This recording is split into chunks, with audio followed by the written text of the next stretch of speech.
자, 그러면 범법자강 운동을 넘어갈게요. 범법자강 운동은 하류가 이제 하류라는 공약학자가 있어요. 그래서 이제 그 변의 의미를 이렇게 해석하는 변화라고 이제 해석을 하죠.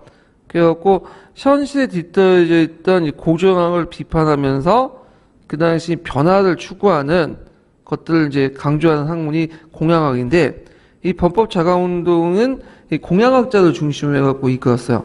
그래서 캉웨이라든지 그다음에 량게차오 이런 사람들 다 공약학자들고, 그다음에 그걸 뒷받침했던 사상적인 그 이념을 제시했던 사람들도 다 공약학자들이고, 이런 것들에서 범법자가 오는 공약학자들이 이제 먼저 이끌었고, 그래서 이 범법자가 운동은 기술뿐만 아니라 법과 제도도 받아들이자, 이런 내용이죠.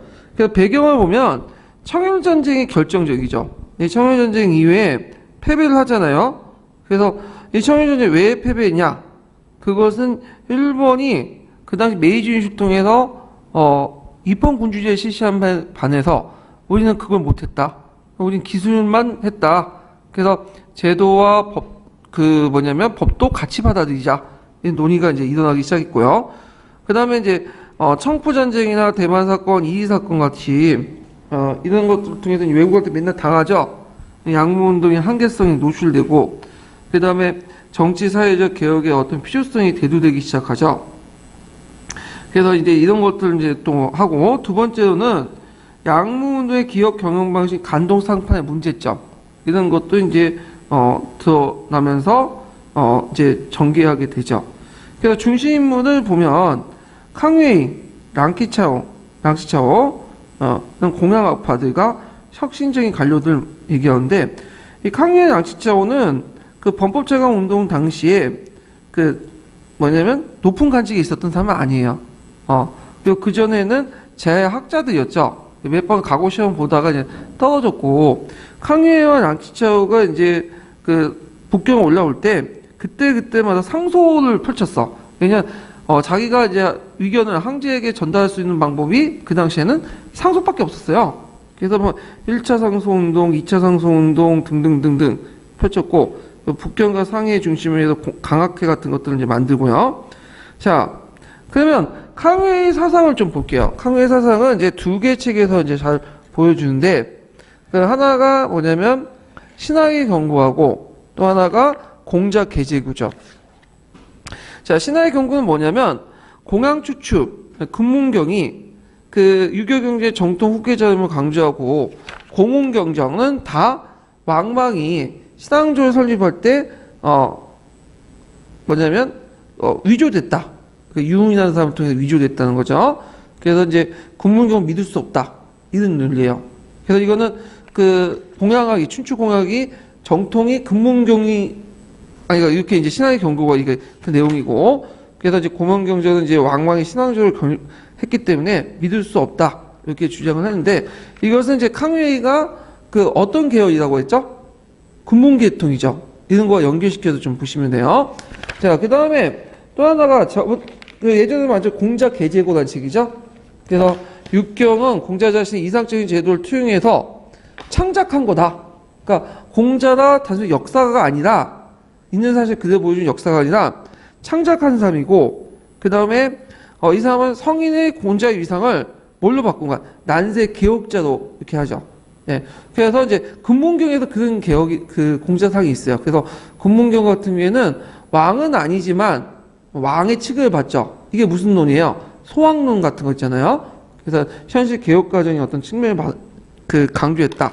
그래서 그런지 몰라도 이것 때문에 이제 그 당시 많은 지식인부터 비판을 받아요. 예. 그래서 있고, 그 다음에 이제 여기는 없지만 대동사상도 적어 놓으세요. 대동사상. 예. 그래서 이제 민권론과 평등론을 주장을 했던 건데, 여기에서 이제 기민, 백성을 귀하게 여기는 그런 민권론과 평등론을 주장했다. 그래서 대동사상을 근데 대동사상은 웬만하면 다 들어가. 우리나라도 대동사상을 되게 중요시 여기죠. 예. 그런 것도 이제 연결시켜서 보시면 되고, 그 다음에 개혁 내용 같은 경우도 꼭 외워두세요. 어딜 모방했죠? 메이지 유신 제도를 모였죠. 메이지 유신 그 당시 이제 했던. 그래서 입헌 군주를 포방하고 개혁 기구를 설치하고 등등등 여러 가지 이제 작업들을 이제 하게 되는데, 자, 크게 개혁은 1차 개혁과 2차 개혁으로 나눠요. 그래서 이제 1차 개혁은 이제 전국 시조에서 이제 사대부를 대상으로 한 거고, 그래서 제도국을 개설하고, 개설보다는 시도했다고 보시면 돼요. 시도했고, 그 다음에 개혁파 관리들 임명했고, 3인 상서용. 왜냐면, 그 당시 이제 그 상서를 주로 이제 고관 대작들만 올리거든요. 그러니까 강요가 이제 상소운동 할 때 매번 상소 올려도 안 받아주는 거야. 그래서 나중에 이제 강요가 이제 항제 그 상소를 올리고 강요의 상소를 본 게 6차 상소인가 7차 상소예요. 나중에 본 게 된 거야. 그래갖고 이걸 막기 위해서 모든 사람 상소를 올릴 수 있도록 해달라. 이런 것들을 했고, 그 다음에 산업을 증흥하고 신식학교 설치, 자유로운 의복 제도를 실시했는데, 특히 신식학교 설치 같은 경우에는 종전의 과거교육 위주에서 벗어나서 새로운 인재들, 근대의 어떤 기술이나 문화를 받아들이는 새로운 인재를 양성하겠다. 그런 것들을 표현하는 거고, 그 다음에 과거제 805 폐지. 그래서 과거제를 폐지시킨 게 아니라 과거제는 유치하되 805를 폐지시키는 거야. 그래서 805문 대신에 신식학문을 보도록 이렇게 했죠. 그래갖고 그 과거제가 완전히 폐지된 것은 나중에요. 언제 때죠? 강서 신정 때야. 강서 신정 때.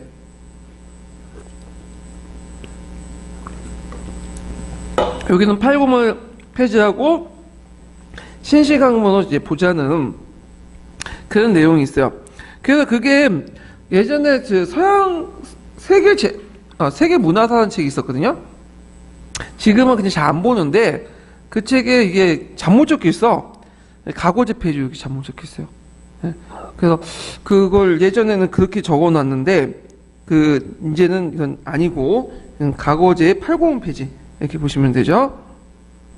그다음 서원의 학당 전화. 학당은 이제 근대 학문 이런 것들 배우는 거죠. 예. 그다음에 2차 개혁인데 2차 개혁은 이제 관료기구 철폐. 그다음에 또 그 무군적 개설. 제도국이 이제 했는데 반발이 많으니까 이름만 바꿔서 무군적 개설했고요. 그다음에 친위군을 창설했고 신건 육군을 창설했다. 예. 그때 대장이 됐던 사람이 누구냐면 위안스카이죠. 신건 육군이나 후에 신군이나 똑같은 말이에요. 그래서 신군 창설 요때 요거 보시면 돼요. 강서신정 때 신군은 뭐냐면 신건 육군을 좀 확대시킨 거야. 예전에 기출문제 나왔죠. 예. 그래서 신군을 창설했다, 증축했다, 신군을 뭐냐면 창설했다, 확장시켰다, 뭐 이거 가지고 많이 나왔잖아요. 예. 자, 그 다음에 이제 결과를 보면 이때 강서제가 이제 친정을 하고 이 강서제가 이제 뭐냐면 위안스카이를 등용해 갖고 이제 개혁을 하는데 서태후가 일단은 지켜봤어요. 서태후가. 근데 강서제가 자기 뜻대로 움직이지 않거든. 거기다가 이제 뭐냐면 그 위안스카이나 위안스카이가 아니라 캉웨이죠. 제가 말 잘못했는데 캉웨이나 그런 사람들이 더 나가서 이제는 수구 세력을 완전히 제거하려고 이제 뭐냐면 모략을 꾸미는데 그때 군사권을 가지고 있었던 사람이 누구예요? 위안스카이죠. 그 위안스카이한테 그 얘기를 했어. 근데 위안스카이가 다시 그 서태후한테 얘기를 하죠. 그러니까 서태후가 가만히 있겠어요? 수구파 물려가지고 위안스카 꼬드겨가지고 역공을 해버리죠. 그래서 결국에는 그 당시 쿠데타 계획이 무산되고 그 당시 이제 그 개혁을 추진했던 사람들이 어디로 일본으로 도망을 가보죠. 캉웨이나 랑치차오나 또 어떤 사람들은 또 잡혀서 죽고 그리고 그 당시 이제 강서제는 영대에 유폐당하죠. 10년 동안 유폐당하다가 이 사람이 이제 서태후가 죽을 때 거의 같은 날 죽어요. 똑같은 날 죽어. 아마 서태후가 죽기 전에 한 2시간 전에 죽나? 그 다음에 서태후가 죽어. 그래서 내 생각엔 서태후가 죽을 때 같이 데리고 간 것 같아. 암살하고. 예. 놔둬봤자 뭐 볼 필요가 없다 생각해서 이제 죽인 것 같은데. 자, 결국에는 이 무설정변을 해갖고 이제 범법자강 운동은 실패했다. 이렇게 이제 보시면 되겠죠. 그럼 한계를 보면 구제도가 잔존돼 있었고, 주로 캉웨이가 이제 하이직 관료였죠. 하이직 관료를 중심으로 했고, 그리고 이제 캉웨이 자체가 별로 그 당시 인기가 없었어. 특히 강유의 사상들에 대해서 반발이 많았어요. 그래서 강유의 의지는 알고 개혁의 방향은 옳다고 생각하는데 그냥 강유가 싫은 거야. 그런 사람들 되게 많아. 그 많죠? 지금도 그렇잖아. 문재인이 그냥 싫은 사람들 많잖아요. 예. 그래서 이런 것 때문에 보수파들의 결집이 유발됐다는 거. 자, 그 다음에 이제 또 하나가 근대적 산업자원 위발달 시민계층의 성장이 어려웠고, 그 다음에 대중적 기반도 취약했고, 아까 이제 말한 것처럼, 이 강유의 어떤 신학의 경고나 공자 계제고 이런 것들이 그 당시에 상당히 좀 위험하고 가격한 어떤 사상이 내포됐기 때문에, 정통적 지식으로부터 지지를 받지 못했다. 이런 것들이 있죠. 자, 그래서, 의의는 입헌군주제 수립 목표한 적극적인 근대화 운동이었다. 이렇게 이제 보시면 되고, 그래서 우리나라 갑신전변하고 그 강유회가 펼쳤던 그 범법 자각 운동은 어디를 모델로 했을까요? 메이지 유신. 그래서 때문에 입헌군주제를 이렇게 취항했다. 이렇게 좀 기억을 해 두시면 되겠죠. 자, 그래갖고 이제 이렇게 한번 살펴봤고, 자, 그러면 그 319페이지 한번 펴보세요.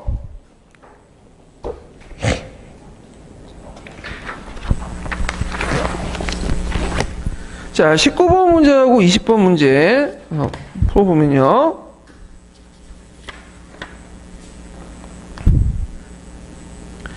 다음 범법자가운데 정치적, 경제적 배경을 각각 서술해보고 가에 들어갈 말을 써보시오. 그리고 기획관 리엔의 중요한 내용을 각각 두 주인에도 기술해보시오. 일단 가에 들어갈 것은 뭐냐? 대동이죠. 아까 얘기한 것처럼 강유의 지향적인 것은 대동이야. 그리고 이거 좀 헷갈리실 게 뭐냐면 그 당시 이제 태평천고 운동도 지향할 게 뭐죠? 대동색이죠. 예. 똑같은 거니까. 근데 이제 여기에 대동은 어떻게 지향 민권 운동, 민권적인 성격을 갖고 있다. 그래서 근대 사상을 좀 인용을 했다는 게 좀 차이점인데, 자, 그러면 범법운동의 정치적 배경은 대의적 위기 상황에서 대만 사건이라든지 대마 사건이 아니라 대만 사건, 이리 사건, 청불 전쟁 같은 이런 구족적인 타협, 이거 탈청 현상들이 일어났는데 양모운동의 파탄이 시작됐다는 거, 양모운동 한계성이 노출됐다 이렇게 보시면 되겠죠. 경제적 배경은 아까 말했처럼 간독 상판 형식의 군수 경영 방식이 비효율적이었고, 군수 공장 경영 방식이, 그리고 이제 여기 보면 신화의 경우와 공자 계제고 내용 있죠. 그거 외워서 쓰세요. 동계에 있으니까요. 이렇게 쓰시면 되고. 자, 20번 문제 볼게요. 자, 다음 가와 나에 들어갈 개혁기구를 써보고 그다음 1차 개혁 내용을 세 가지 서술해 보시오. 그리고 2차 개혁에서 군사권 강화 내용을 말해보고 개혁의 실패 이유를 두 가지 기술해 보시오. 자, 범법개혁은 일본의 명치유신, 메이지유신 모델로 개혁을 창설했다. 자, 1차 개혁의 중심기구는 뭘 만들죠? 제도국을 개설하여, 근데 책에서는 이제 한준의 제도국을 개설 시도했다라고 나와요. 시도했다. 뭐 중요한 건 아닌데, 자, 유능한 인재를 등용한 새로운 제도를 제정했다. 2차 개혁의 중심기구는 제도국을 이름을 바꿔서 무군전이라 했어요. 예, 무군전. 그래서 그 개혁 내용 이렇게 이제 보시면 되고, 그 개혁 내용은 제도국 개설 시도, 좀 곤치시고, 개업화 관리 임용, 3인의 상소 허용, 상업진흥, 신식학교 설치, 자연의 의복제도, 뭐 과거제 8고문 폐지, 서원의 학당 전환, 군사권 같은 경우에는 그 신권유권을 만들었죠. 원세가 이제 수장이었고, 신권유권은 줄여서 신군이라고 해요. 다른 군대가 아니라 그 동의단 부대예요. 동의단 부대. 자, 근데 실패 이유 같은 경우에는 이제 보면 개업파와 이제 수구파의 대립이 걸고 강서와 서태의 권력 다툼, 한족과 만주족의 대립으로 나타나고, 그래서 여기에 이제 영국과 러시아의 다툼 이런 것들 때문에 실패했고, 그 다음에 근대적인 어떤 시민의식이나 부르주아 사회가 발달하지 못한 그 중국의 정통사회의 혁신적인 지식계층의 운동은 좀 대중적 기반이 취약했다는 거, 이런 것도 이제 쓰시면 되겠죠. 자, 그 다음에 다음 테마로 넘어갈게요. 서양 세력의 침략과 이권 침탈, 이렇게 보면 되는데, 자, 그 당시 이제 19세기 말에는 탈천 형상이 많았어. 탈천 형상. 탈천 형상은 뭐냐면 이 당시 조공과 책봉을 관계했던 그 예전에 조공국들이 서양 열강대의 지배를 받으면서 이게 중국 중심의 어떤 국제 질서가 붕괴되기 시작해요. 그러면서 이런 것들이 나타나는데 그 배경을 보면 양무 운동기 되게 1870년 80년대인데 그 주변 열강대에 침략해 오니까 그 이홍장이 자기 세력을 유지하기 위해서 그냥 양보만 한 거야. 왜냐 전쟁을 계속하다 보면 뭐 자기가 좀 위기도 있을 수 있고 또 자기 군사력도 이제 나갈 수 있는 거 아니에요? 그래서 그러면서 예전에 조공국들이 많이 산실됐어. 그래서 중화 중심의 어떤 국제 질서가 무너지게 되죠. 그래서 그 내용들을 이제 보면 그 중국의 조공국 중에 제일 중요한 조공국이 뭐예요? 조선이죠. 그러면 조선도 청일전쟁 이후에 그 뭐냐면 일본한테 건너가면서 이제 중국한테 빠져나가고 그 가정은 얘기 안 할게요. 어차피 다 아시는 거니까. 자, 거기 결과를 보면 제국주의 열강이 중국에 대한 침략이 강화되면서 이 결과 강상제휴권, 뭐 철도 부속권, 조차지 이런 것들 이제 획득하죠.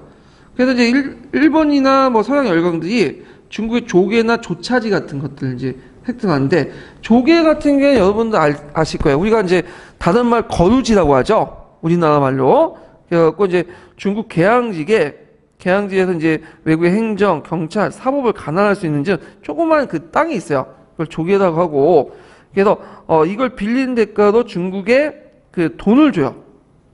그래서 이제 거기에 많은 이제 은행이라든지 무역업 이런 것들을 이제 세우고 그러는데 요게 경찰이나 사법 행정은 다 외국에서 관할해요. 그래서 중국 같은 경우는 상해 조개지가 많죠.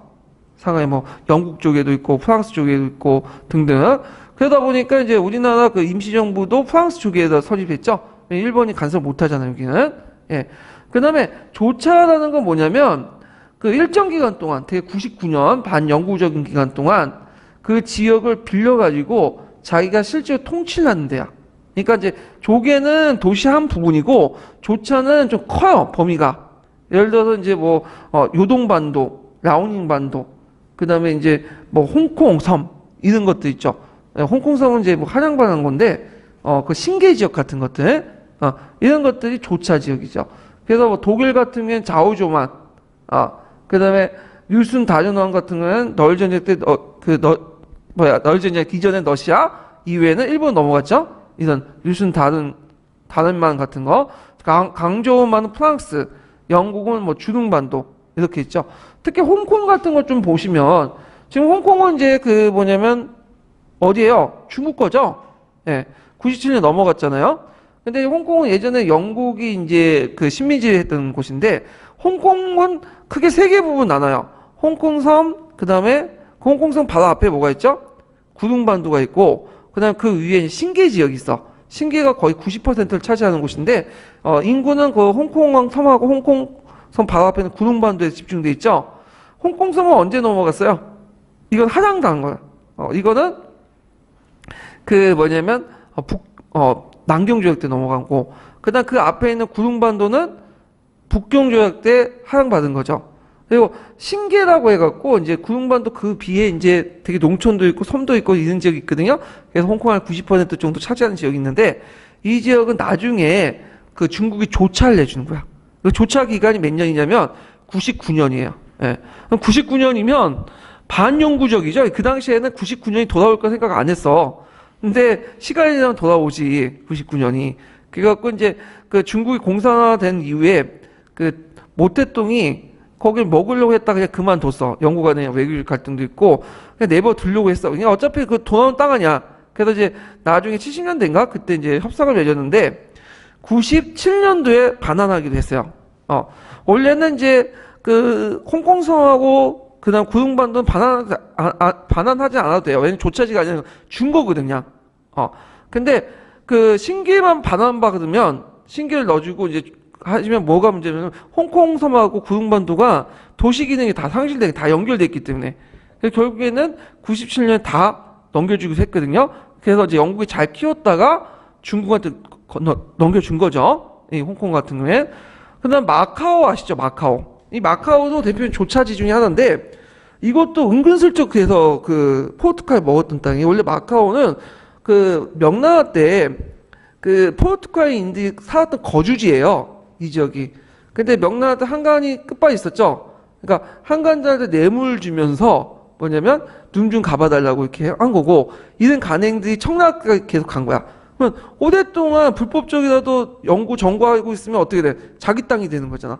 그러면서 자연스럽게 포르투갈 땅이 돼버린 거야. 마카오가. 그러다가 이제 나중에 중국 공산당 정권이 등장하면서 마카오도 넘어갔죠. 지금 중국으로. 그게 99년도인가 뭐 해갖고 넘어간 걸로 알고 있어요. 그래서 뭐 이런 식으로 해갖고 이제 있고 그 다음에 각각 세력권이 또 설정이 됐죠. 그래서 이제 그 세력권 안에서는 이제 조차지 이제 확대시켜갖고 군대 주도권이 강살개발권이 철도 부속권이 이제 얻게 되는데 예를 들어갖고 상동반도 같은 경우에는 누구의 세력범이에요? 전반적으로 독일의 세력범이죠. 그다음에 이제 강조 주변 여기는 그 강주 일대가 이제 프랑스 조차지기 때문에 프랑스 쪽에 있는 거고 그다음 양쯔강 연안 지역 있죠. 양쯔강 연안 지역은 누구의 세력범이죠? 얘네들은 영국의 세력범이죠. 그다음에 이제 러시아는 요동반도 일대에다가 나중에 일본 넘어가고 그다음에 그 대만의 그 앞에 대만은 이제 청일전쟁 이후에 이제 일본 넘어갔잖아요. 그 앞에 복건성 있죠. 복건성. 그 복건성은 일본의 세력범이에요. 이렇게 해갖고 세력권이 나눠지게 돼요. 그래서 이제 그 당시에 그 중국 지식인들은 이걸 뭐라고 인식했냐? 가분이다. 가분은 뭐냐면 그 당시 그 서양 열강들이 들어와갖고 중국을 짜게 날아간다는 가분이라는 위기식을 이제 가지고 있었고 우리나라도 언젠가는 인도권이 될 거다 이런 생각을 위기식을 갖고 있었던데요. 자. 그 당시 이제 하여튼 이렇게 해서 이제 했는데 자 근데 이에 반해서 미국은 나중에 참여했죠. 문호 개방 정책을 하면서 이제 영토 보전, 기회군 등 이런 것들을 내세웠는데 미국 같은 경우에는 이제 중국의 영토적으로 이제 뭐냐면 장악할 필요 없이 경쟁의 목적으로 들어온 거예요. 이건 나중에 좀 얘기할게요. 예, 했나 제가 그 미국의 문호 개방 요구했죠. 저 서양사 할 때 제가 한 것 같은데 그 내용 참조해 주시고 그 다음에 이때 이제 청일전쟁이 끝나고 나서 근대 방향의 분리가 일어나. 그래서 범법권은 현실을 유지하면서 근대를 달성하려고 했고 입헌군주를 하려고 했죠. 형용파는 그 현실을 부정하면서 공화정을 수립하려고 했어요. 그래서 처음에 선문이 난 사람도 처음부터 공화파가 아니었어요. 근데 중일전쟁 이후부터는 이제는 중국 가지고 안 된다. 청나라 갖고 안 된다. 그래서 새로운 정부를 만들어가지고 하자. 그래가지고 형국파로 이제 변화된 거죠. 그 다음에 청불전쟁 같은 경우에는 그 당시 이제 그 베트남을 둘러싸고 청나라와 프랑스 간에 싸웠던 전쟁인데 결국에는 그 천진족을 계기로 그 베트남 종주권을 상실하죠. 그래서 베트남이 누구 땅으로 넘어가요? 프랑스 땅으로 넘어가게 돼. 그리고 베트남하고 가까웠던 강동성 일대 강동성, 운남성 일대가 누구의 세력범위로 설정되냐면 프랑스의 세력범위로 설정하게 돼요. 예. 그 다음 영국은 이제 그 운남 강상을 양보하고 지부조약을 맺게 되고 러시아 같은 경우에는 1위 지역인데 1위 조약을 이제 1차 1위 조약, 2차 1위 조약을 맺었어요. 그래서 1차 1위 조약은 대단히 불평등해. 1위와 그 일대 완전히 누구 땅으로 넘어가는 러시아 땅으로 편식인데 이 하도 그게 많이 많으니까 다시 재조약을 해가지고 1위는 뭐냐면 그 중국 땅 남았어. 그렇지만 1위 부근에 있는 막대한 땅들이 누구 땅으로 넘어갔다? 러시아 땅으로 넘어가 버린 거야. 예. 그래서 러시아부터 이제 뭐냐면 많은 영토를 뺏겼죠. 그때 뭐 연해주도 뺏기고 1위 서북방 지역도 뺏기고 나중에 원래 외몽골도 자기 땅이었는데 신혁명 이후에 러시아가 무슨 소련이 그 독립운동 시켜준다고 하면서 외몽골 지역이 독립해 나갔잖아요. 그러니까 이제 이런 영토 문제 때문에 그게 나중에 갈등이 빚게 되잖아. 60년대, 70년대 넘어가서. 자, 그 다음에 해방과 세방 논의를 보자. 그래서 이렇게 탈청 현상이 가속화되니까 중국 국내에서는 이제 1870년대 이후로 그 해방과 세방 논의가 일어나게 해요. 그래서 이제 그 배경을 보면 변경 지역에 영국과 러시아가 진출하죠. 그래서 이디를 점령하고 그 다음에 신강을 진출하는데 그 다음에 신강 지역을 이제 중심으로 해갖고 그 이슬람 회교도 반란이 일어나요. 그래서 이제 이슬람 회교들이 이제 거기 지역을 장악하고 있었거든요. 그래서 이제 이런 것들은 이제 회복해야 마느냐 그 같은 거 있었고 두 번째는 해양호 대만 사건을 계기로 이제 일본의 진출, 천불정제 패배 이런 것들이 양무운도 해이론 중화체제 동요를 불러일으키는데 대만 사건은 뭐냐면 그 당시 1874년에 대만 사건이 일어났는데 이 대만 사건이 뭐냐면 전후 배경 보면 대만은 그 누구 땅이었어요? 중국 땅이었죠. 그 당시 중국이에요. 근데 이제 그 당시 이제 대만에서 이제 어떤 일이 있었냐면 오키나와인들이 건너와서 대만에. 근데 대만에 갔는데 고산족들한테 맞아서 죽게 되는 사건이 나와. 그러니까 이제 일본 정부가 항의를 한 거야. 이거 우리 오키나와인들은 이미 일본 사람이 아니에요? 자국민이다. 그러니까 너네들 배상금을 내라. 이렇게 요구를 한 거죠. 그러니까 중국에도 뭐라고 얘기하냐면 고산족은 우리 민족이 아니다. 새 지민이라는 뜻이야. 그럼 우리 못 내겠다.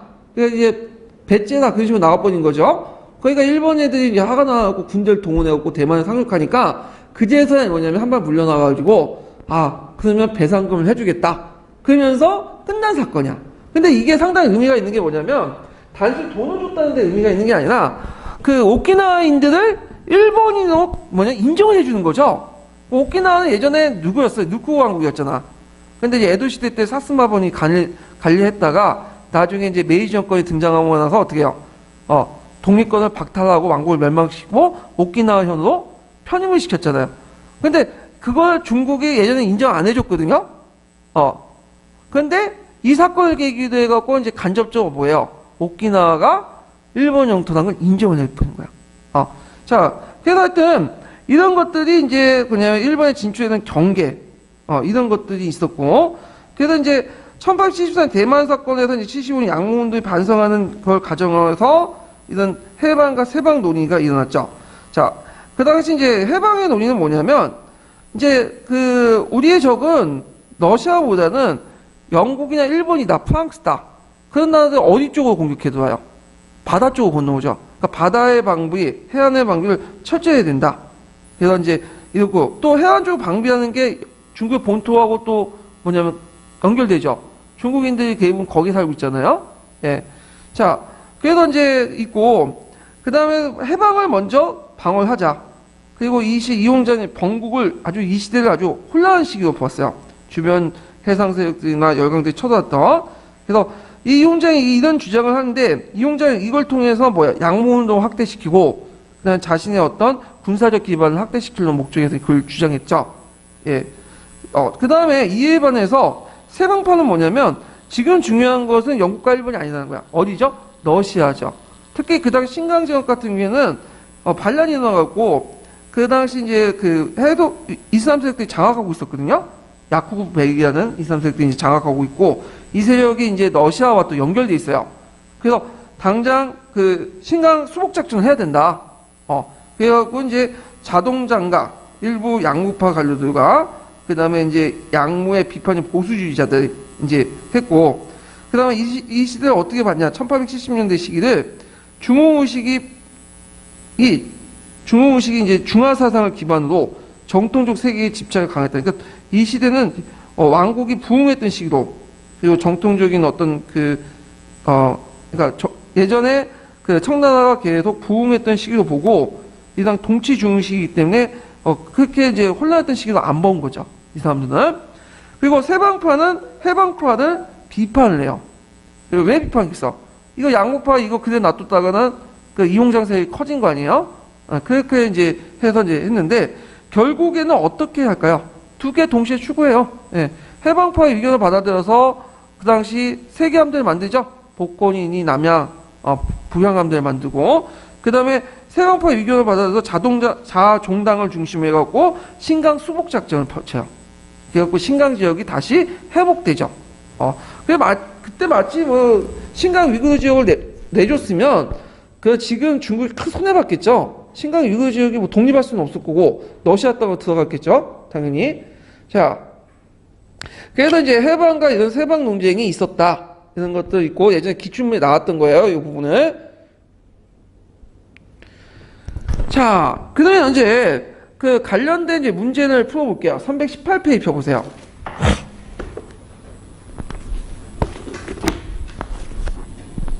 자, 318페이지 17번.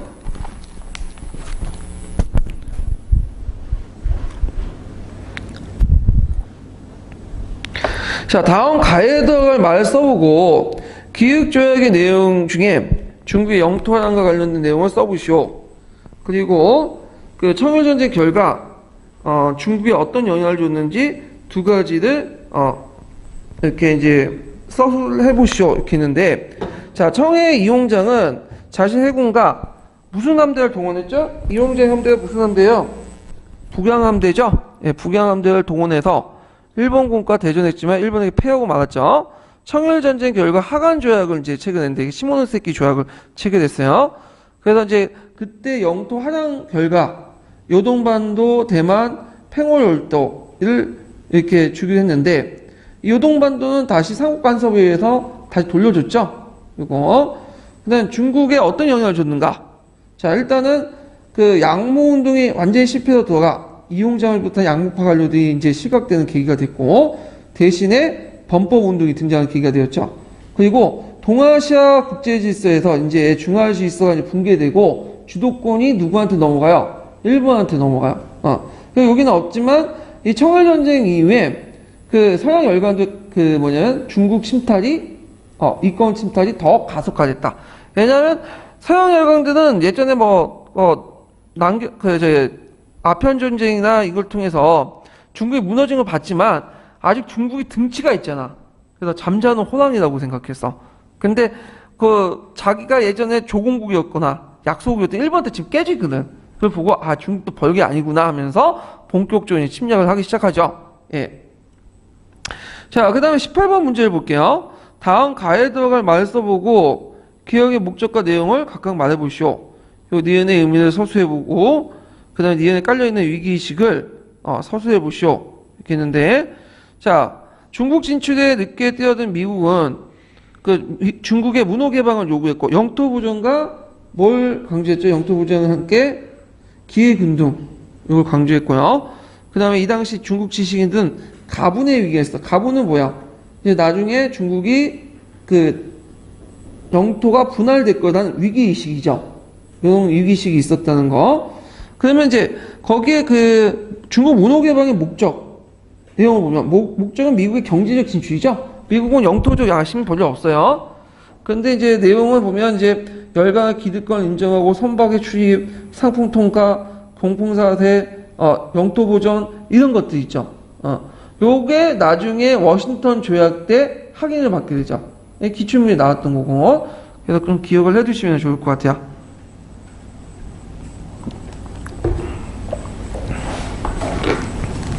자, 그래서 이제 이렇게 해서 이제 봤고 다음 테마 넘어갈게요. 위화도 운동. 위화도 운동 때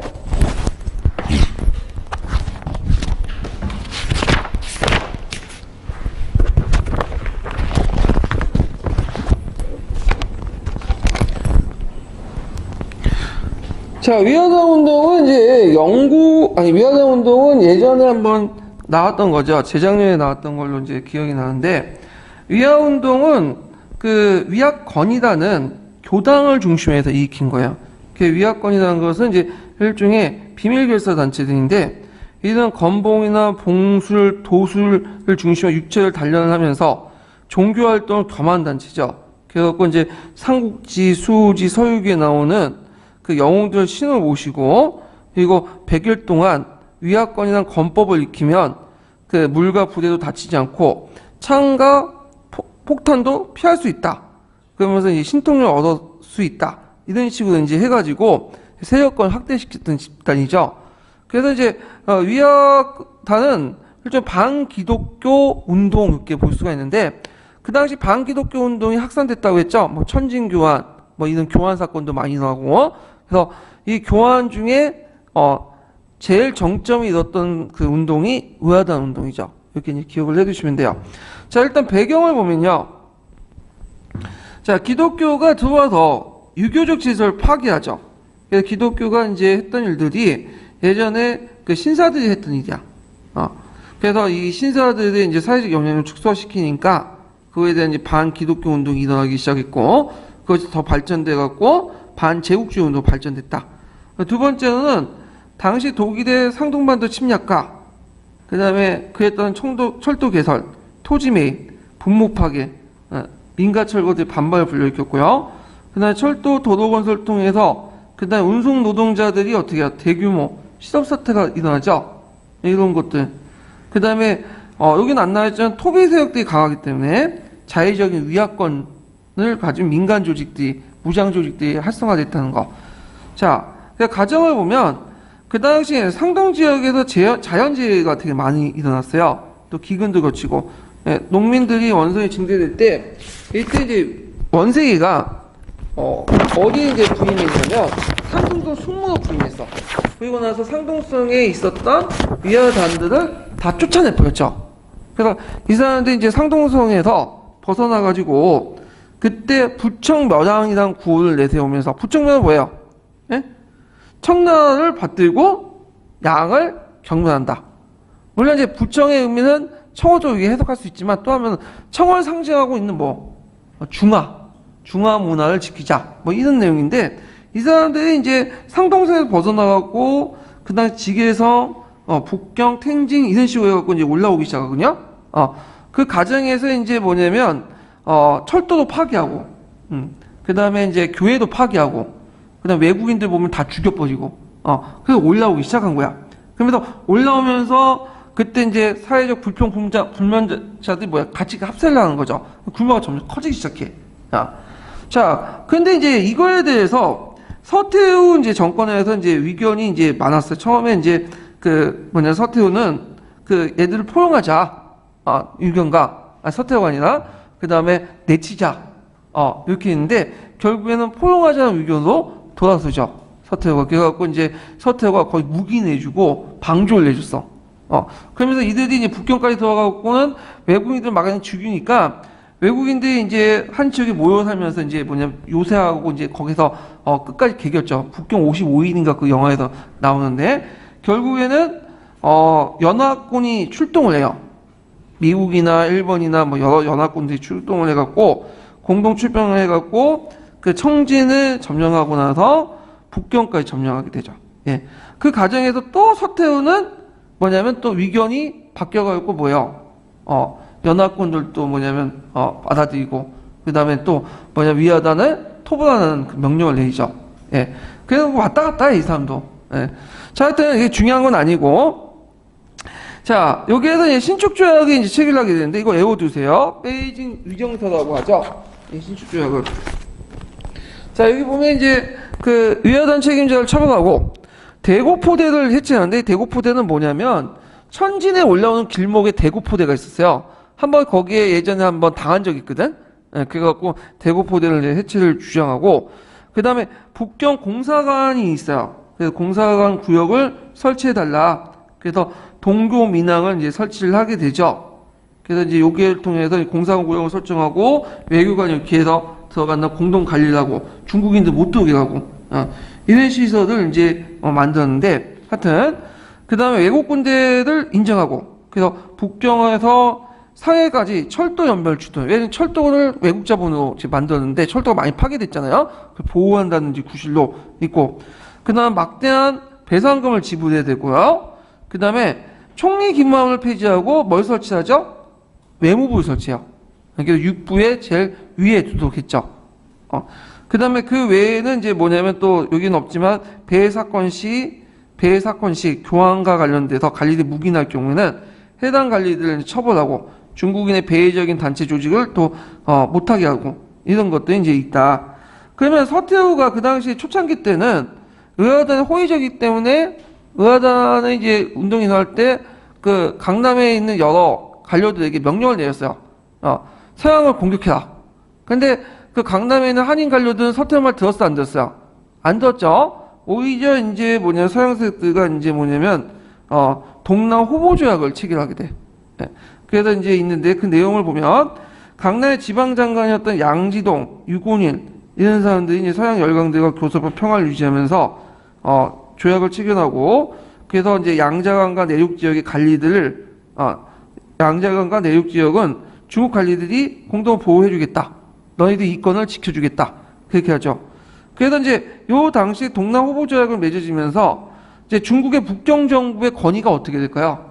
약화되죠. 말 안 듣겠다는 소리 아니야. 그래서 이제 남쪽에 그 양자강 유역의 중심에 중국인 한인 관료 세력들과 북쪽에 서태후 정권의 어떤 권력의 분리 현상이 일어나죠. 결국에 나중에 서태후 정권도 상황이 불리하게 돌아가니까 인정해요. 동남 호보 조약을. 예. 그래서 이제 이런 내용들 좀 기억을 해두시면 되고, 그 다음 의의를 볼게요. 의의는 이걸 계기로 해서 서구 제국주의 열강에 의한 중국 문화가 직접 통치를 저지한다. 가분을 방지했다. 이렇게 보시면 돼요. 왜냐하면 막상 이제 서양 열강들이 이제 그 의화단 운동을 진압하고 결과 이게 중국 민족들의 어떤 저항이 너무 강하다는 걸 알게 된 거예요. 그러니까 통치를 직접 해서 통치하는 것보다는 얘네들 간접 통치하는 게 경제적 이익이 낫겠다. 비용이 너무 많이 들겠다. 그런 생각을 하게 된 거고, 또 미국이 이 당시 이제 예전에 한번 얘기를 했지만 미국이 거기에 이제 8개국 연합군의 많은 병력을 파견했잖아요. 일본 다음으로. 그러다 보니까 미국이 이제 문호 개방 정책에 내세울 때 그전에도 내세웠지만 한 가지 더 집어넣었어. 영토 보전을 집어넣은 거죠. 그래서 영토 보전을 주장을 하게 되고, 이런 것과 연결시켜서 좀 같이 보시면 되고. 자, 청정부의 권위가 완전히 하락했죠. 청정부 보니까 왔다 갔다 하잖아. 처음에는 위화단을 환영했다가 위화단 또 진압하라고 명령 내리고 그렇게 하고, 그 과정에서는 형무파 입지가 강화되기 시작했고, 그 다음에 그 당시 신축조약과 러시아가 그 당시 동북 지역으로 군대를 배치해요. 북만주 일대. 왜 북만주 일대 배치시면 북만주 철도가 그 당시 동로철도가 이제 누가 만들었어요? 러시아가 만들었죠. 자기 사유재산 지킨다. 그래갖고 그 만주 일대에 군대를 주둔을 하죠. 그러면 위화단 운동이 끝난 후에는 군대를 철수시켜야 되는데 철수를 안 시켜 그냥. 계속 있는 거야. 그러니까 그거에 대한 반박 운동이 나죠. 이게 그 유명한 거화 운동이죠. 그래서 러시아를 반대하는, 아라사를 반대하는 거화 운동. 그 연계에서는 거법 운동, 프랑스 반대하는. 그래서 이 거화 운동과 거법 운동을 누가 주도했어요? 그 당시 동경에 있는 중국인 그 유학생들이 주도를 했잖아요. 그래서 군사 훈련도 하고 그렇게 했는데 그거에 대해서 서태후 정권이 별로 안 좋게 생각한 거야. 왜냐 이게 잘못하면 반청 운동 변질될 수 있잖아. 그러니까 이제 탄압을 하기 시작하죠. 그러니까 이제 이에 대해서 학생들이 반발하게 되고, 학생들 입장할 때는 이제 중요한 거는 러시아나 프랑스가 아니라는 거죠. 러시아, 프랑스가 왜 우리나라에서 이권을 이렇게 탈취했냐? 결국에는 청나라가 문제가 있다. 만주지 정권이 청나라가 문제가 있다. 그러면서 이걸 계기로 해서 그 당시 일본 유학생 조직 안에서 형목파 조직들이 우후죽순들이 만들어지기 시작한 거예요. 예.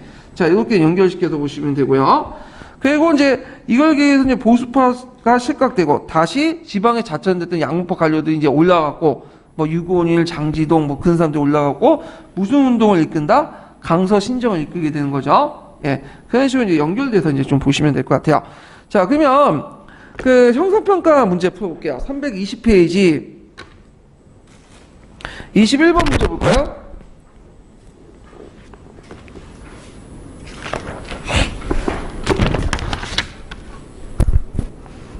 자, 21번 문제하고 이제 22번 문제인데요.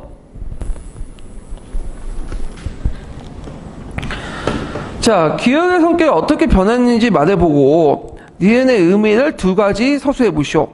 그리고 위화단 운동이 상동에서 하복지역 확산된 계기를 써보고 디귿과 니은의 계층이 참여된 이유를 서술해 보시오. 이렇게 했는데, 자, 기억의 성격 변화.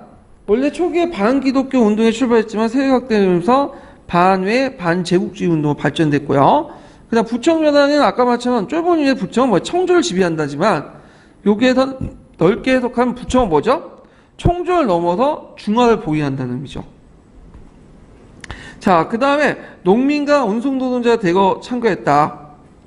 그래서 이제 이들이 참여한 이유는 뭐냐? 자, 일단은 농민은 그 당시 이제 그다음 하북 지역의 한발각 수혜도 큰 뭐냐면 타격을 받았고, 그 다음에 또 운송 노동자 같은 그 당시 철도를 개통했죠. 그러다 보니까 이제 시덥자가 되고 그래서 참여를 했죠. 그래서 이렇게 이제 기억을 해주시면 되고, 그 다음 위화동 운동이 상동 지역까지 확대한 계기가 뭐죠? 위안스카이가 상동 승무가 오면서 뭐야? 탄압을 냈죠. 그래서 상동에 있는 의아단 세력들이 하북 지역으로 이동을 하게 돼요. 지게 지역으로. 자, 그 다음에 이제 22번은 이제 베이징 의정서와 관련된 건데, 자, 다음 조약의 명칭을 써보고 이 조약의 계기가 됐던 의아단 운동의 의미를 세 가지 또는 영향을 세 가지 써보시오. 그리고 가에 들어갈 관점을 써보고 기획의 지역을 뭐라고 하는지 말해보시오. 그래서 여기 보면 이제 이 조약의 명칭은 뭐라고 해요? 베이징 의정서 신축령에 맺어졌던 신축 조약이죠. 가는 뭘까요? 총리하문 대신에 뭘 설치하죠? 외교부. 네, 이렇게 쓰시면 되고, 외교관 교황 그 지역은 동교민항이 있어요. 이 동교민항 지역은 지금도 되게 중요한 지역이에요. 중남해인가 거기 해갖고 그 중국의 서기장급 이제 뭐냐면 고급 관료들 있죠. 고급 관료들은 평민들과 안 살죠. 그래서 따로 모여 살아요. 그래서 거기에서 이제 일종의 그 중남해인가 그 지역이 있어요. 그 지역이 있는데 거기는 진짜 상무국 의원들 이상급만 사는 데야. 그래서 거기 가보면 이제 그 유명한 사람들 다 만날 수 있는데 일반 사람 한 번 못 들어가요. 그래서 이제 거기 지역에 이제 원조가 됐던 것이 동교민항이거든요. 예. 자, 그 다음에 이제 운동의 의미와 영향을 보면 일단 아까 청조 통치에 커다란 타격을 입혔고 결국 혁명운동의 입지를 강화시켰고요. 그 다음에 이제 거화운동 이런 것들에 의해서 거화운동이 일어나서 이제 혁명운동의 기반이 되었고, 그 다음에 가본책동을 단념하게 만들었고, 그런 것들을 이제 쭉 쓰시면 되겠죠. 그리고 강서신정의 또 배경이 돼요. 양국파 관료들이 다시 복귀되면서 강서신정의 배경이 되었다. 이렇게 기억을 해주시면 될 것 같고요. 위화동 운동에 관련된 내용은 예전 시험 문제 나왔으니까 또 나올 수 있어요. 좀 그러니까 공부를 해두시고요. 자, 그 다음에 테마 8번 넘어가죠. 강서신정. 자, 강서신정도 상당히 많이 나오는 부분이죠. 체제내 개혁에서 이제 요즘에 중국 학계에서 되게 강조되는 부분이에요. 이 부분이요. 자, 그러면 강서신정 내용 이제 보면요. 강서신정을 다른 말로 뭐라고 하죠? 신축신정이라고 하죠. 그래서 체제내 개혁으로서 이제 양모운동, 범법운동, 강서신정 이게 세 단계가 있는데, 자, 그럼 배경을 보면 위화단 사건 이후에 서태후의 개혁의 필요성을 절감하면서 개혁을 이제 정치를 추진하게 되죠. 그래서 이제 그 당시 범법 운동을 해야 된다.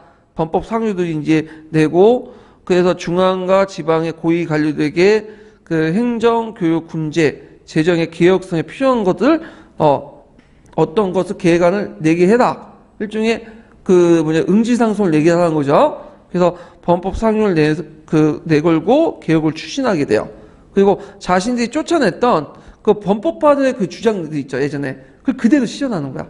그러니까 미리 좀 해주지.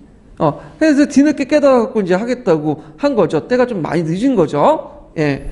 자, 그래서 성격을 보면 처음에는 입헌군주제를 제외하고 하려고 했어요. 입헌군주제 제외하고 중앙집권을 바탕으로 해서 일종의 개혁을 하려고 했던 거죠. 강무개혁과 비슷하다고 보시면 돼요. 강무개혁하고. 근데 이제 신사계층들이, 지방의 신사계층들, 강남 신사계층들이 왜 이거 빠졌냐. 우리도 입법기관이 필요하다. 뭐 일본의 메이지 유신이나 이런 것들 보면 왜 일본이 강해졌냐. 다 입헌군주제 실시했기 때문에 그러냐. 그러니까 우리도 의회와 법을 만들자 해가지고 나중에 집어넣는 거야. 입헌군주제와 관련된 의회하고 법과 관련된 내용은 하도 그러니까. 자, 그래서 이제 기본적으로 이들 방향은 중앙집권적인 어떤 근대화 방향이에요. 이렇게 이제 이식하고 입헌군주제는 나중에 들어온 그 개혁 방향이다. 이렇게 보시면 되고요. 자, 추진차는 원세계, 장지동, 유균일 같은 상당수 양목파 관료들이 이제 추진을 했다. 자, 개혁 내용 꼭 외워두셔야죠. 하나하나 다 외워야 돼요. 이건 두 번이 나왔어. 예, 08년이나 16년에 나왔기 때문에 외워두세요. 일단 이제 군사적으로 볼 때 중앙 권력을 강화시키는 목적이 있었죠. 그래서 신군을 창설했는데, 이 신군 창설은 이제 거기 어떤 책 신군 창설이 돼 있고, 어떤 택에는 신군을 중축했다 이렇게 나왔거든. 증설했다 했는데 엄밀히만 신군을 증설한 거죠. 12개 사단 늘렸으니까. 그러니까 신군 육군이 있었고 이게 신군이고 사단을 좀 늘린 거야 규모를. 근데 예전에 이거 가지고 신군 창설이다 증설이다 이렇게 여기 많이 많은데 엄밀한 증설 맞지만 또 책마다 또 이렇게 창설로 된 것도 있기 때문에 그것도 맞게 해줄 것 같아요. 하여튼 정확한 거는 증설, 늘렸다, 확대시켰다 이게 맞고요. 그다음 체계적인 이제 뭐냐면 교육을 시키기 위해서 군사학당이나 군관 양성을 했고 그다음에 이제 육군부를 설치했죠. 그래서 오늘날은 육군본부 정도 이렇게 되는데 그다음에 이제 영병청을 설치해서 영병청을 이제 군사 훈련시키는데 우리 보면 이제 그거 있잖아요. 그 논사훈련대 이런 것들 이제 비슷하다 보시면 돼요. 자, 교육제도에서 각오제를 폐지했죠. 그래서 이제 각오제를 폐지하고 그리고 신식학교를 설립했죠. 지방학교, 사범학교, 그 실업학교 같은 걸 설립했는데 이런 내용들은 이제 뭐냐면 이제 교육의 방향이 그 관리 양성을 바탕으로 한 게 아니다. 관리 선발을 하는 게 아니라 학생들에게 초등적인 교육을 시키고 국민들에게 전반적인 교육을 시키고 그다음에 전문가를 양성하는 방향으로 나타났다. 그래서 이런 교육을 통해서 신식학교 설립을 통해서 외국의 여러 가지 학문들을 배우는 사람들이 늘어나기 시작해. 그래서 지식인층이 확대돼 나가죠. 이런 것들 이제 보시면 되고 그다음에 유학생을 파견하고 일본 애들이 그러니까 중국 애들이 이제 유학을 이제 가는 데가 어디가 갔냐면 구미도 있지만 미국이나 유럽도 있지만 일본을 많이 갔어요. 일본에. 왜냐면 일본이 일단은 이제 같은 동양 문화권 아니에요. 그리고 한문도 많이 쓰고 그다음에 물가가 싸. 지금 물가 되게 비싸지만 그 당시 되게 쌌어요. 그래서 비용도 고려해갖고 많이 일본을 갔어. 그러다 보니까 이제 일본의 도쿄나 오사카나 이런데 뭐가 많아? 중국 유학생들이 많았어요. 그러다 보니까 그들이 이제 혁명파의 어떤 기반이 됐던 거죠. 자, 그다음 경제적으로 상부를 설치하고 실업을 진흥하고 상해와 회사를 설치는 장려하고요. 상법을 제정하고요. 정치적으로는 원래는 청조개혁에 이게 빠졌어요. 그렇지만 신사층이 요구를 했죠. 그래서 너일전쟁 일본의 승리를 보고 자극을 받은 거야. 일본의 너일전쟁에서 일본이 승리한 거는 우리한테 상당히 비극이잖아요. 예. 만약에 그때 승리하지 않았으면 우리나라 역사가 달라졌겠죠. 근데 그 당시 너일전쟁 정전 승리한 직전까지는 직후는 상당히 일본에 대해서 뭐는 좋게 보기 시작. 왜냐면 일본이 누굴 이겼어요? 러시아를 이겼잖아. 예전엔 동양 민족은 맨날 깨지고 패배하고 그랬는데 동양인이 최초로 서양인을 이긴 거 아니에요? 근데도 와서 그래갖고 이건 왜 이겼냐? 따져보니까 이펑군주 제고 러시아 뭐죠? 전제군주제라는 거야. 그래서 이펑군주제를 실시해야 된다. 그러면서 이제 중국 관리나 신사계층들이 입헌운동을 추진하고 그다음 국외에서 양계주의 보안파 국내 입헌단체 막 조직하고 하니까 이제 청주에서도 이제 받아들이기 시작한 거지. 그래서 이제 있는데 근데 이 지향이 다른 거야. 그 청조가 생각하는 그 입헌군주제는 내용은 일본식이죠. 독일 헌법 받아들이고 중앙집권적인 어떤 모습을 띠고 있는데 그 신사층이 요구하는 거는 뭐냐면 예전에 분권공시 아시죠? 그거는 지방자치 이런 것들을 주장을 하게 되는 거예요. 자, 그러니까 이제 충돌할 수밖에 없는 거야, 이게. 근본적으로. 그래서 이제 일단은 이제 조치 내용을 보면 국회와 이제 국회 예비 단계를 마련해야겠다. 해갖고 이제 자문기관인 자위국가 지방에 설치하고 나중에 중앙에는 자정원을 설치하죠. 요걸 기반으로 해갖고 이제 일편파 신사들이 결집을 해서 지방의 어떤 자치론적 입장에서 정치참여를 보장을 하고 그 다음에 또 뭐냐면 청조가 그 예비 입헌을 발표해요. 그래서 앞으로 이런 것들을 이제 하겠다 하고 그 다음에 이제 발표하고 나서 한번 둘러봐야죠. 유럽과 일본이 어떻게 해서 이제 지금 입헌주의 실시하고 있는지 사절단을 파견해요. 그래서 쭉 돌려본 다음에 이제 딱 보니까 여러 헌법을 보니까 제일 만족하는 헌법이 하나 있어. 어디 헌법이에요? 독일 프로이센 헌법이죠. 그래서 독일 프로이센 헌법을 받아다가 흥정헌법 대강을 반포해요. 요거는 공식 헌법은 아니고 앞으로 헌법을 만들 때 이런 방향에서 만들겠다는 거야. 네. 그래서 흥정헌법 대강은 예전에 기출문에 나왔던 건데 자 하여튼 요게 특징은 뭐냐면 그 중앙집권적 강화야. 프로이센 헌법을 받으니까 그러다 보니까 지방자치를 주장하는 그 신사층과 어떻게 해요? 충돌할 수밖에 없죠. 그래서 이제 있는데, 그러면 동양삼국이 그 중국이나 일본이나 우리나라의 공통적으로 헌법 체계는 어떤 헌법이었다는 걸 알 수 있어요. 프로이센 헌법, 독일 헌법이죠. 예, 그거 갖고 이제 일본 메이준시나 우리나라의 그게 뭐죠? 강모 운동 때 했던 대한국 국제나 그 다음에 여기 흥정헌법 대강 다 모델을 했던 것은 어떤 사람들이다? 어떤 모델이냐면 프로이센 모델 이렇게 이제 보시면 되겠죠. 그래서 이제 여러 가지 청원 운동을 했다. 그래서 이제 운동을 막 하니까 이제 국회 청원 운동 빨리 만들자 하니까 청조가 약속을 했어요. 처음에는 9년이었는데 6년 당겼죠. 그리고 책임 내각도 조직을 하고 했는데 문제는 이제 나중에 강서재가 죽고 나서 강서재 다음에 등장한 황제가 누구냐면 그 마지막 황제 있죠. 뿌이. 이 사람이 뿌이가 이제 등장할 때 5살인가 6살밖에 안 됐어요. 얘가 뭘 알아. 그러니까 거기에 이제 그 아버지를 중심으로 해갖고 이제 내각이 구성됐어요. 근데 그 내각 구성원들 보면 만주족, 몽고족들만 구성돼서 한족들은 별로 없고, 개혁파들만. 이게 친기 내각이거든요. 친기 내각이 이제 뭐냐면 나중에 설명하겠지만 이 내각이 그냥 보수 반동적인 정책을 하고, 그 다음에 이제 또 이권 해소 운동을 펼쳐갖고 이제 기껏 철도 부설권 얻었더만은 뭐예요? 또 철도 국유화하겠다고 막 선포하고, 그러니까 이제 신사층이 이제 꾹꾹 눌렀던 게 어떻게 폭발돼 나간 거죠. 그러니까 이제 신사들은 이제 청나라의 마지막 희망을 걸었지만 더 이상 안 되는 거야. 그래갖고 이제 청나라를 버리겠다는 생각을 하고 그 당시 이제 신해혁명이 일어나니까 신해혁명이 적극적으로 참여하게 되죠. 결국에는 청나라가 이래서 이제 망하게 되는 거죠. 예. 이런 과정을 이제 겪게 되는데 자, 그러면 잠깐만 이게 뭐냐. 강서신정의 한계를 볼게요. 일단 시기적으로 늦었고 확고한 의도도 없었고 그 다음에 아까 이제 친기내각 같은 이제 이런 내각들이 등장해서 보수적인 어떤 반동 정책들이 이제 행해졌고 그 다음에 중심적인 개혁 추진 세력이나 영도에 부족했고 그 다음에 그 개혁을 하려면 뭐가 필요하죠? 돈이 필요하죠. 그러니까 농민들에게 세금을 부과하니까 이제 곳곳에 농민들 반세 투쟁이 일어나고 농민들 거꾸로 반입헌적 소유를 입헌하지 말자. 무슨 개혁 개방이냐? 그래갖고 이제 이렇게 있고. 근데 거꾸로 이제 뭐냐면 또 개혁 지향적인 이걸 통해서 이제 개방된 부분에서 환경을 일부 수용한 거. 혼란기였어, 그냥 막. 그래서 이 결과를 보면 아까 이제 교육개혁에서 이제 신식학교가 많이 성립됐다고 했죠? 그러면서 새로운 지식인들이 많이 등장했다. 그러니까 예전에 지식인이라는 거는 어떤 사람들이냐면 과거 시험을 많이 하는 거야.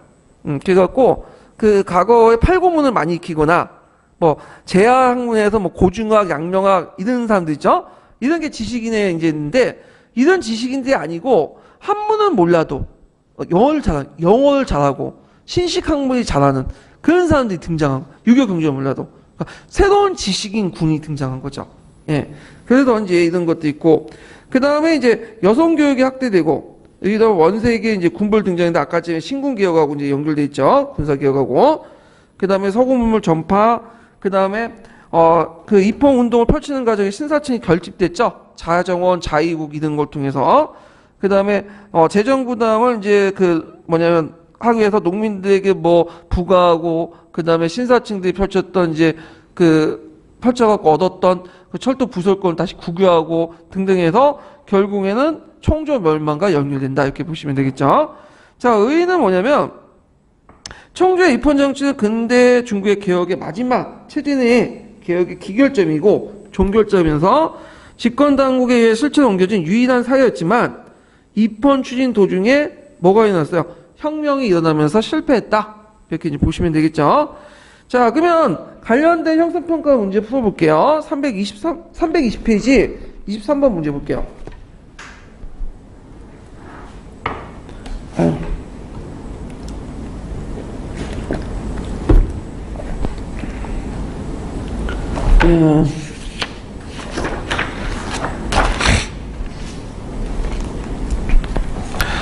자, 23번 문제 보면 다음 강서신정을 실시한 정책 배경을 말해보고 기획과 니은의 결과를 각각 서술해 보시오.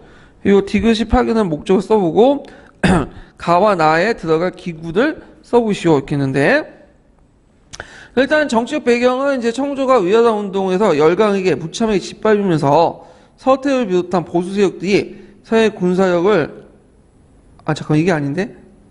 맞아. 그래서 서해 군사력을 이제 시감하고 외국의 장점을 취하고 중국의 단점을 곤치자 이렇게 했죠. 때늦은 개혁이었고요. 결과는 이제 그 신군창설의 결과 북양 육군 사단이 창설로 북양군이 이끄는 원색의 정치적 위상이 올라갔죠. 이런 것들. 그 다음에 과거제 폐지 결과 정통인 도소인 사대부층과 다른 새로운 지식계층이 등장을 했고, 이들이 근대 시민계층 봉건 청조를 타동한 선봉의 혁명의 운동의 기소가 됐죠. 그 다음 여기 파견한 목적이 뭐예요? 헌전 신청한다는 그 다음 입법기구나 그 다음에 헌법 같은 것들을 연구하기 위해서 파견한 거죠. 예. 그래서 일본의 이학보야 사셨다고 비슷하다고 보시면 돼요. 여기에 목적이. 자, 그 다음에 예비 입법기구로서 가는 성에 뭘 설치했죠? 자의국. 그 다음 나는 자정원. 이렇게 설치했다. 이렇게 기억을 해두시면 되고, 그 다음에 테마 9번 넘어갈게요. 테마 9번. 신해혁명 부분인데, 아이고, 내가 좀 지쳐가지고 오늘 여기까지만 할게요. 예, 계속 5시간 타임 하니까 신해혁명은 다음에 할게요. 예, 오늘 수고하셨습니다.